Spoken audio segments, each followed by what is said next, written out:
आप जानते हैं हमारी बॉडी हमारी बीमारी या टॉक्सिन या इवन ब्लॉकेज को तक खाने की कैपेसिटी रखती है। अगर आप कहोगे अगर ऐसा ही है तो फिर इसे रोकता कौन है? ठीक है, इसी के बारे में बात करेंगे। Hi guys, my name is Pooja and welcome to my first YouTube video दिल से शुक्रिया। तो हम बात कर रहे थे कि अगर हमारी बॉडी इतनी ज्यादा पावरफुल है तो इसे रोकता कौन है? इसे रोकते हैं हम खुद। अब आप कहोगे ऐसे कैसे? इसी मोमेंट में इसी वक्त हम वो कैपेसिटी अवेकन कर सकते हैं। इसके लिए आपको ये पूरा वीडियो बहुत ज़्यादा ध्यान से देना होगा एंड आई बेट यू ये आपकी हेल्थ हेल्थ के लिए आपकी इन्वेस्टमेंट होगी। और अगर आपको लगे कि ये वीडियो बहुत ज़्यादा यूज़फुल है तो किसी ऐसे इंसान के साथ शेयर करो जिसे इसकी बहुत ज़्यादा ज़रूरत है। इसकी शुरुआत होती है 1947 से। 1947 में एक बेल्जियम बायोकेमिस्ट को इसी रिसर्च के लिए नोबेल प्राइज़ मिलता है।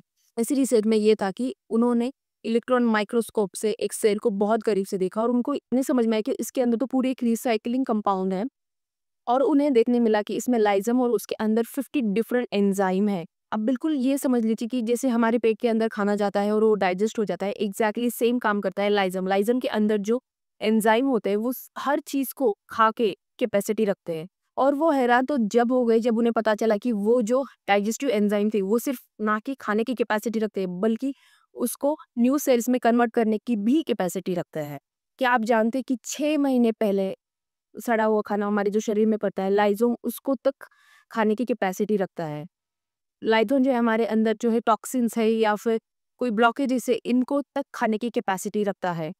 सेल्स प्रोटीन नहीं बनाते हैं या जो अनवांटेड सेल्स होते हैं जो हमारी बॉडी कंट्रोल नहीं कर पाती, ये उनको तक खाने की कैपेसिटी रखता है। अगर आप कहोगे अगर ये सब है तो इन्हें रोकता कौन है? इसके लिए मैं आपके साथ नोबेल प्राइज विनिंग और पावरफुल साइंस टेक्निक शेयर करना चाहती हूँ। It's called autophagy. Auto means self और फेजी मतलब खाना। एक्चुअली क्या होता है ऑटोफेजी, कैसे स्टार्ट करते हैं? I will teach you, I will tell you every right technique to start the autophagy. अब 2016 में डॉक्टर योशिनोरी को सेम रिसर्च के लिए नोबेल प्राइज मिला था। बट द प्रॉब्लम ये है कि हम खुद हमारी बॉडी को रोक रहे हैं। न जाने कितनी बार हमारी बॉडी हमें सिग्नल देती है थ्रू मोटापा, anxiety and so many thing, but हम समझ ही नहीं पाते। अब आप कहोगे हम खुद हमारी बॉडी को कैसे रोकते हैं? हम रोकते हैं खाना खाकर। जी हाँ, खाना खाकर हम ये ऑटोफेजी हमारी बॉडी में होने से रोकते हैं। तो आप तो कहोगे हमें तो बचपन से यही सिखाया गया है कि खाना खाना कितना ज़्यादा इम्पोर्टेंट है। खाना खाते जाओ, लोग आए तो उन्हें खाना खिलाते जाओ। बट खाना खाना उतना ही ज़रूरी है जितना एक व्हीकल चलाने के लिए फ्यूल ज़रूरी है। एग्ज़ैक्टली फ्यूल अगर नहीं मिलता तो व्हीकल नहीं चलती। वैसे ही खाने की हमारी लाइफ में उतनी ही ज़रूरत है। अगर आप बोलोगे कि फिर ये ऑटोफेजी काम कैसे करता है? वो सेल्स हमारी बॉडी को कंटिन्यू फ्यूल मिलता ही रहेगा तो ये सेल्स काम नहीं करते। फिर आप बोलोगी पूजा आपने तो बताया हमारे बॉडी में जो सेल्स रहते हैं वो टॉक्सिन्स को, ब्लॉकेजेस को या फिर जो सेल्स प्रोटीन नहीं प्रोवाइड करते डेड सेल्स को उनको पकड़ के खाती है।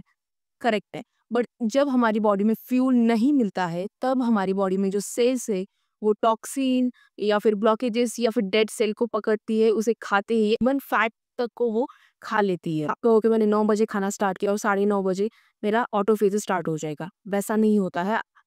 खाने का डाइजेशन का सिस्टम मेटाबॉलिज्म से तय किया जाता है। सपोज़ आपने फ्रूट खाया, ज क्योंकि फ्रूट में यूजुअली ज़्यादातर पानी होता है तो उस उसको डाइजेस्ट करने के लिए 45 टू 1 आवर लगता है। अगर आपने सपोज़ ग्रीन वेजिटेबल्स खाए तो उसको पचाने के लिए 2 से 3 घंटे लगते हैं। वहीं आपने अगर कुक की कर लिए तो 3 टू 5 आवर्स लगते हैं। अगर आप गेहूँ या फिर चावल खाते हैं तो उसको पचाने के लिए 6 से 7 घंटे लग जाते हैं। अगर आप एनिमल प्रोटीन लेते हैं तो उसको पचाने के लिए 12 घंटे लग जाते हैं। 12 घंटे तक लग सकते हैं और अगर आपने एनिमल मीट खाया तो हो सकता है उसको पचाने के लिए 24 घंटे तक लग जाए। अब ये डॉक्टर योशिनोरी ने रिसर्च किया कि जो फ्यूल हमारी बॉडी को खाने से मिल रहा है वो फ्यूल हमारी बॉडी के जो अंदर टॉक्सिन है या फिर डेड सेल है उससे कैसे मिला जाए। तो उन्होंने रिसर्च की और उन्होंने ये पाया कि ये कर सकते हैं हम फास्टिंग से। जी हाँ, व्रत व्रत से किया जा सकता है ये। डॉक्टर योशिनोरी ने रिसर्च किया कि जब हमारी बॉडी को फ्यूल नहीं मिलता है तो हमारी बॉडी जो अंदर पड़े हुए डेड सेल्स है या हमारी बॉडी में जो ब्लॉकेज है या फिर अम, जो सेल्स प्रोटीन प्रोवाइड नहीं करे उसे खा लेती है। ये तो रिसर्च हुई 2016 में। बट आपको पता ही होगा हमारे बुजुर्ग तो हमें कब से कह रहे हैं फास्टिंग, और इसको रिलीजियस से जोड़ दिया है बिकॉज़ ये एक इमोशन बन जाता है कि अगर आप शिव जी में मानते हो तो आप सोमवार करो, या आप हनुमान जी में मानते हो तो आप शनिवार करो, ताकि इमोशन से कनेक्ट होके लोग फास्टिंग करें। ये बहुत ज़्यादा ज़रूरी है हमारी बॉडी के लिए। आप पूछो कि एग्ज़ैक्टली कितनी टाइमिंग के लिए फास्टिंग होनी चाहिए? तो मिनिमम फास्टिंग होनी चाहिए 24 आवर्स के लिए। ये 24 आवर्स के लिए फास्टिंग होनी चाहिए। आप चाहे वन्स इन अ वीक करो, या फिर अगर आपसे नहीं होता है तो वन जैसे मैं करती हूँ वन्स इन अ मंथ, आप ये भी कर सकते हो, या फिर अगर वो भी नहीं हो रहा है तो आप 3 महीने में से 1 बार कर सकते हो। And please, please before doing this, अगर आपको कोई मेडिकल कंडीशनिंग है या कोई हेल्थ इश्यू है, तो please concern with your doctor, और उसके बाद ही ये ज़रूर क कीजिएगा।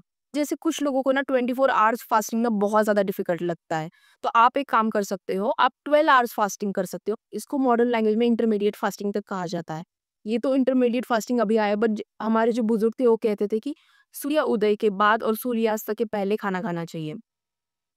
आप पहले 12 घंटे की विंडो से स्टार्ट कर सकते हैं। फॉर एग्ज़ाम्पल, अगर आपने शाम में 8 बजे खाना खा लिया है, तो फिर आप वेट कीजिए कि मॉर्निंग में 8 बजे के बाद ही आप कुछ भी अपना ब्रेकफ़ास्ट या कुछ भी आप स्टार्ट करें।